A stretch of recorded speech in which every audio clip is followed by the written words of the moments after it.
नमस्कार दोस्तों, मैं हूं नीरज। इस वीडियो में मैं सत्या फिल्म को एक्सप्लेन करूंगा। ये सत्या फिल्म एक्सप्लेनेशन का सेकेंड पार्ट है। फर्स्ट पार्ट का लिंक मैंने डिस्क्रिप्शन में दे रखा है, आप प्लीज़ पहले उस वीडियो को ज़रूर देख लें। तो चलिए वीडियो को शुरू करते हैं। गुरु नारायण को मारने के बाद भीखू, सत्या और कल्लू मामा ने उससे भी बड़ा दुश्मन बना लिया था। ये दुश्मन था भाऊ ठाकुरदास छावले। भीखू ने भाऊ के फैसले के खिलाफ जाते हुए गुरु नारायण को मारा था। भीखू जानता था कि भाऊ इस बात को बर्दाश्त नहीं करेगा और पलट कर बदला ज़रूर लेगा। भाऊ जैसे लोगों का भरोसा नहीं किया जा सकता। ऐसे लोग पीठ पीछे ही हमला करते हैं। इस तनाव में सबसे ज़्यादा डर में कोई था तो वो था कल्लू मामा। कल्लू मामा को देखकर लग रहा है कि सत्या के कहने पर जो कुछ भी हुआ उससे कल्लू मामा बहुत परेशान है। चंद्रकांत मूले भीखू के अड्डे आता है और भीखू को कहता है कि गुरु नारायण को मारकर उसने अच्छा नहीं किया। भीखू जवाब देता है कि क्या गारंटी था कि अगर भीखू गुरु नारायण को नहीं मारता तो गुरु नारायण भीखू पर दोबारा हमला नहीं करता। मूले भीखू से कहता है कि गुरु नारायण कुछ नहीं करता क्योंकि भाऊ ने उसे मना किया था, मगर भीखू मूले को बता देता है कि भाऊ केवल अपना फ़ायदा सोच रहा है। भीखू की इस बात पर मूले भौचक्का रह जाता है। मूले हैरान होता है कि भीखू भाऊ की बात मानने को तैयार नहीं है। मूले भीखू को भारी आवाज़ में कहता है कि हमारे धंधे में अगर एक की जान चली जाए तो सबकी जान भी चली जाती है। भीखू गैंग और भाऊ के गैंग में अब रंजिश बढ़ चुकी है। भीखू को डर है कि किसी भी पल भाऊ पलट कर वार कर सकता है। उधर सत्या अपनी विद्या के साथ प्यार के 2 पल बिता रहा है। विद्या सत्या से उसके माँ बाप के बारे में पूछती है, जिस पर सत्या जवाब देता है कि वो अनाथ है। सत्या और विद्या खंडाला घूमने को जाते हैं। सत्या का पता न होने के कारण भीखू एकदम परेशान हो जाता है। भीखू सत्या को कहता है कि भाऊ किसी भी समय हमला कर सकता है, ऐसे में बिना बताए कहीं भी नहीं जाए। सत्या भीखू से माफ़ी मांगता है और एक रिक्वेस्ट करता है। सत्या विद्या को एक कीमती तोहफा देना चाहता था। भीखू सत्या को ज्वेलरी शॉप ले जाता है, जहां सत्या एक कीमती सोने का सेट लेता है। सत्या विद्या को सेट गिफ्ट करता है। विद्या सत्या के कमिटमेंट से बहुत खुश होती है। अब विद्या भी अपना भविष्य सत्या के साथ देखने लगती है। जब सत्या और विद्या घर लौटते हैं तब विद्या के ऊपर दुख का पहाड़ टूट पड़ता है। विद्या के पापा मर जाते हैं। सत्या विद्या के दुख के पल में उसके साथ रहता है, मगर चंदर सत्या को खबर सुनाता है कि मूले आया हुआ है अड्डे पर। सत्या तुरंत अड्डे पर आता है, जहां मूले, भीखू और कल्लू मामा बैठे होते हैं। भीखू सत्या को कहता है कि भाऊ मिलना चाहता है। सत्या कुछ देर सोचता है और फिर मूले को बोलता है कि मीटिंग हमारे ही अड्डे पर होगी। मूले तंग रह जाता है सत्या की बात सुनकर, पर वो कहता है कि ठीक है। कुछ देर बाद भाऊ आता है और भीखू से कहता है कि मैं यहाँ माफ़ी मांगने आया हूँ। भाऊ भीखू से माफ़ी मांगता है और भीखू के साथ सुलह कर लेता है। कई दिनों के बाद कल्लू मामा के चेहरे पर भी मुस्कान आती है। अब फिर से सब कुछ ठीक हो चुका है। भाऊ सत्या को कहता है कि तू बहुत समझदार है, तुमने सही किया गुरु नारायण को मारकर। इसी हंसी ठहाकों के बीच चंदर आता है और सबको इनवाइट करता है अपनी बहन की शादी में। चंदर की बहन की शादी में सभी लोग आते हैं और खूब नाचते गाते हैं। सपनों में मिलती है कुड़ी मेरे सपनों में मिलती है गाना बजता है और भारतीय फिल्म इतिहास का सबसे मज़ेदार डांस होता है, जिसे आज भी लोग शादियों में बजाते हैं। अब सब कुछ ठीक हो चुका है। भीखू और भाऊ में सुलह हो चुकी है। कल्लू मामा भी अब खुश है। गुरु नारायण भी खत्म हो चुका है। मगर इस फिल्म की तीसरी कड़ी की शुरुआत होती है। ये तीसरी कड़ी है बॉम्बे पुलिस। बॉम्बे पुलिस की नाकामयाबी के कारण होम मिनिस्टर पुराने कमिश्नर का ट्रांसफ़र करके एक नया कमिश्नर को बॉम्बे में पोस्ट करते हैं और ये कमिश्नर है आमोद शुक्ला। आमोद शुक्ला बॉम्बे का चार्ज लेते ही मिलते हैं खांडेलकर से। खांडेलकर एक बहुत ही गुस्सैल मिजाज का इंस्पेक्टर था, जिसकी तबीयत कुछ ऐसी थी कि वो किसी भी गैंगस्टर के साथ वही बर्ताव करता था जैसा गैंगस्टर लोगों के साथ करते थे।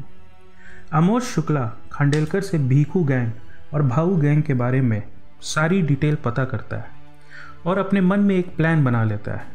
अमोद शुक्ला का प्लान था कि ऐसे न वैसे करके गैंगस्टर्स का एनकाउंटर कर दिया जाए। शुक्ला चीज़ों को पनपने देता है और एक दिन उसे सुनहरा मौका मिल जाता है। भाऊ भीखू के साथ सुलह करने के बाद कॉरपोरेट का चुनाव लड़ता है। भीखू उन सारे लोगों को जो भाऊ के खिलाफ इलेक्शन में खड़े होते हैं उनको धमकी देता है कि इलेक्शन में खड़ा नहीं होना है। ये बात होम मिनिस्टर को पता चलती है। होम मिनिस्टर अमोद शुक्ला को बुलाते हैं और समस्या का समाधान करने को कहते हैं। अमोद शुक्ला होम मिनिस्टर से कहता है कि बिना रिटन रिपोर्ट के वो कुछ नहीं कर सकता। विडंबना ये है कि गैंगस्टर्स कुछ भी कर सकते हैं क्योंकि वो कानून तोड़ते हैं, मगर पुलिस कुछ नहीं कर सकती क्योंकि कानून उन्हें रोकती है। होम मिनिस्टर अमोद शुक्ला की बात को समझते हैं और अमोद शुक्ला को फुल पावर दे देते हैं कि आपको जो करना है करिए, पर जनता को इस अंडरवर्ल्ड से मुक्ति दिलाइए। अमोद शुक्ला अपने पूरे एक्शन में आ जाता है। बॉम्बे पुलिस अब सारे गैंग्स का सफाया करना शुरू कर देती है।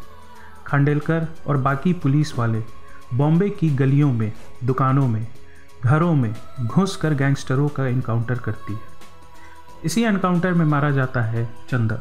चंदर की मौत के बाद भीखू बहुत दुखी हो जाता है। भीखू परेशान है क्योंकि वो कुछ नहीं कर पा रहा है, मगर सत्या के मन में कुछ और ही चल रहा होता है। सत्या भीखू से कहता है कि अब फिर से वही समय आ गया है कि मारो नहीं तो मर जाओ। सत्या भीखू को कहता है कि कमिश्नर को मारना पड़ेगा, वरना कमिश्नर हम सबको मार देगा। कल्लू मामा सत्या की बात सुनकर परेशान हो जाता है। कल्लू मामा सत्या की इस बात को करने से सीधा मना करता है, मगर भीखू सत्या की बात को सही मानता है। जैसा पिछली बार गुरु नारायण को मारना सही फैसला था, ठीक उसी तरह इस बार भी कमिश्नर को मारना सही फैसला रहेगा। भीखू वही करता है जैसा सत्या कहता है। खांडेलकर के सामने अमोद शुक्ला को गोली मार दिया जाता है। खांडेलकर के सामने बॉम्बे अंडरवर्ल्ड का सबसे बड़ा दुश्मन अमोद शुक्ला मर जाता है। अमोद शुक्ला के मरने के बाद बॉम्बे भी बदल जाता है। मानव अधिकार के पैरवीकार पुलिस के एनकाउंटर से परेशान हैं। पूरा शहर एक तरह से पुलिस स्टेट बन चुका है। जनता में असुरक्षा का भाव बढ़ गया है। जनता खून खराबे से आज़ादी चाहती है। जनता के असुरक्षा के भाव का फ़ायदा उठाकर भाऊ इलेक्शन जीत जाता है। फिर एक दिन इन्हीं उठापटक के बीच सत्या विद्या को लेकर फिल्म देखने जाता है, मगर फिल्म हॉल में पकिया होता है। वही पकिया जिसका गाल काटा था सत्या ने। पकिया सत्या को देख लेता है और तुरंत भागकर खांडेलकर को बताता है। खांडेलकर पूरे फोर्स के साथ हॉल पहुंचता है और हॉल का एग्जिट बंद कर देता है। खांडेलकर सभी लोगों को कहता है कि धीरे धीरे हॉल से निकलिए ताकि वो सत्या को पहचान कर पकड़ सके। सत्या एक चाल चलता है। सत्या अंधेरे में अपने गन से फायर करता है। बंदूक की गोली की आवाज़ सुनकर सभी लोग पैनिक कर जाते हैं और भगदड़ मच जाती है। इसी भगदड़ का फ़ायदा उठाकर सत्या पुलिस की नज़रों से भाग निकलता है, मगर इस भगदड़ में 14 लोग मारे जाते हैं, जिसमें औरतें और बच्चे भी होते हैं। खांडेलकर पर डिपार्टमेंट की कार्रवाई होती है। खांडेलकर से पूछा जाता है कि अगर आपको पता ही था कि हॉल में एक शातिर गैंगस्टर है जिसके पास हथियार भी हो सकता है, तब भी आपने बाकी लोगों की जान की सुरक्षा के साथ खिलवाड़ किया। खांडेलकर का जवाब संतोषजनक नहीं होता है। खांडेलकर शुक्ला की मौत का बदला लेना चाहता था। खांडेलकर पर डिपार्टमेंटल कार्रवाई होती है और उसे शांत कर दिया जाता है। खांडेलकर के ऊपर कार्रवाई होने के बाद भीखू बहुत खुश है। बॉम्बे के समुंदर के किनारे अपने पूरे जोश में भीखू ऐलान करता है कि बॉम्बे का राजा कौन, भीखू मात्रे। मगर सत्या गुमसुम बैठा है। भीखू सत्या से पूछता है कि क्या बात है। सत्या जवाब देता है कि वो अपनी दुनिया बसाना चाहता है, खून खराबे से दूर। सत्या विद्या से शादी करके अपनी छोटी सी दुनिया में खुश रहना चाहता है। भीखू सत्या की बात सुनकर सत्या से कहता है कि वो सारा इंतज़ाम कर देगा। भीखू सत्या को दुबई जाने को कहता है, जहाँ भीखू सत्या को कोई नौकरी दिलवा देगा। दुबई में सत्या और विद्या आराम से रह सकते हैं बिना किसी डर के। सत्या बहुत खुश होता है। वो विद्या को दुबई की बात बताता है। विद्या भी बहुत खुश होती है। फिर भीखू पहुंचता है भाऊ के अड्डे, जहां कल्लू मामा, मूले और भाऊ पार्टी कर रहे हैं। भाऊ भीखू से पूछता है कि सत्या कहाँ है। भीखू भाऊ को बताता है कि सत्या आ नहीं पाया। फिर भाऊ भीखू के लिए पैक बनाने मुड़ता है। सत्या हमेशा की तरह जोर जोर से हंसे जा रहा है। तभी पीठ पीछे भाऊ बंदूक लेकर सत्या के सर पर गोली चला देता है। सत्या हंसते हंसते हमेशा के लिए खामोश हो जाता है। भाऊ जैसे लोग किसी के नहीं होते। भाऊ हमेशा से भीखू और सत्या को मारना चाहता था। आज भीखू मर गया है। फिर बारी है सत्या की। मूले कल्लू मामा को कहता है कि समझदारी इसी में है कि सत्या को मार दिया जाए। कल्लू मामा सत्या को मारने के लिए तैयार हो जाता है। कुछ ही देर में सत्या कल्लू मामा के पास आता है, पर कल्लू मामा सत्या पे गन पॉइंट कर देता है। मगर कल्लू मामा सत्या को नहीं मारता, बल्कि मूले को मार डालता है। कल्लू मामा सत्या को सारी बात बताता है, कैसे भाऊ ने सत्या को मार डाला। सत्या कल्लू मामा को भाऊ के पास ले जाने को कहता है। कल्लू मामा सत्या को मना करता है और भाग जाने को कहता है, मगर सत्या अपना फैसला ले चुका है। सत्या भाऊ को नज़रें मिलाकर मार डालता है और तुरंत वहाँ से भाग जाता है। भाऊ जैसे राक्षस का अंत हो जाता है। सत्या भागकर कहाँ ही जाता, बस केवल विद्या के पास। मगर विद्या के पास पहुँच चुका होता है खांडेलकर। खांडेलकर विद्या को सत्या की असलियत बताता है और विद्या को कहता है कि सत्या उसे दुबई ले जाकर बेच देगा। विद्या खांडेलकर की बात सुनकर बहुत डर जाती है।